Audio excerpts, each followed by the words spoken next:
સુરેન્દ્રનગરમાં મળેલા હથિયારનો કેસ અને આ કેસમાં હવે મોટી કાર્યવાહી કરવામાં આવી છે। 17 શખ્સો સામે આર્મ્સ એક્ટ હેઠળ ગુનો દાખલ કરવામાં આવ્યો। મણિપુર નાગાલેન્ડના પરવાનાના હથિયારોના કેસમાં ગુનો દાખલ કરાયો છે। અન્ય રાજ્યમાંથી હથિયારનો પરવાનો મેળવતા હવે પોલીસે આ સમગ્ર મામલે કાર્યવાહી પણ શરૂ કરી છે। બહુ મોટી માત્રામાં જે હથિયાર હતા તે હથિયાર જપ્ત કરવામાં આવ્યા હતા। ત્યારે સુરેન્દ્રનગરમાંથી મળેલા હથિયારના કેસમાં અત્યાર સુધીના સૌથી મોટા સમાચાર અને હવે પોલીસે કાર્યવાહી પણ વધુ તેજ કરી છે।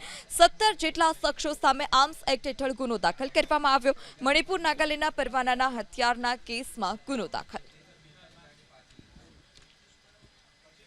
સુરેન્દ્રનગરમાં મળેલા હથિયારનો કેસ અને આ કેસમાં હવે મોટી કાર્યવાહી કરવામાં આવી છે। 17 શખ્સો સામે આર્મ્સ એક્ટ હેઠળ ગુનો દાખલ કરવામાં આવ્યો। મણિપુર નાગાલેન્ડના પરવાનાના હથિયારોના કેસમાં ગુનો દાખલ કરાયો છે। અન્ય રાજ્યમાંથી હથિયારનો પરવાનો મેળવતા હવે પોલીસે આ સમગ્ર મામલે કાર્યવાહી પણ શરૂ કરી છે।